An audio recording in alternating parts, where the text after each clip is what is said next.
macaroni, cheese, and bacon, all in a convenient little package you can eat with your hands. What's not to love? First, lay 12 strips of partially cooked bacon into the cups of a muffin tin, then set aside while you make the macaroni. In a large pot, start melting some butter over medium heat, then add an equal amount of flour. Mixed together, this is called a roux, and it's what's going to make your cheese sauce thicken up. After stirring for about 2 minutes, pour in 1 1/4 cups of milk while whisking constantly.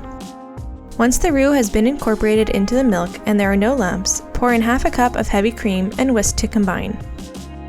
Now to season the sauce, add garlic powder, dried oregano, a couple pinches of salt, and freshly cracked black pepper. After the seasonings are all mixed in, it's time to get cheesy by adding 2 cups of shredded mozzarella cheese, followed by 3/4 of a cup of Parmesan. Before mixing in the cheese, add a couple tablespoons of pasta water, which will help to bring the sauce together. Once the cheese has melted and a thick sauce has formed, pour in about 8 ounces of macaroni that has been cooked al dente. Stir until the pasta is completely coated, and then it's time to fill the bacon-lined muffin tin cups with the macaroni. Top with bacon bits and more mozzarella, then bake at 400 degrees Fahrenheit for 20 to 30 minutes or until the tops are golden brown. Now you've got some delicious, cheesy macaroni muffins to share and enjoy. Subscribe to Dished for more easy recipes.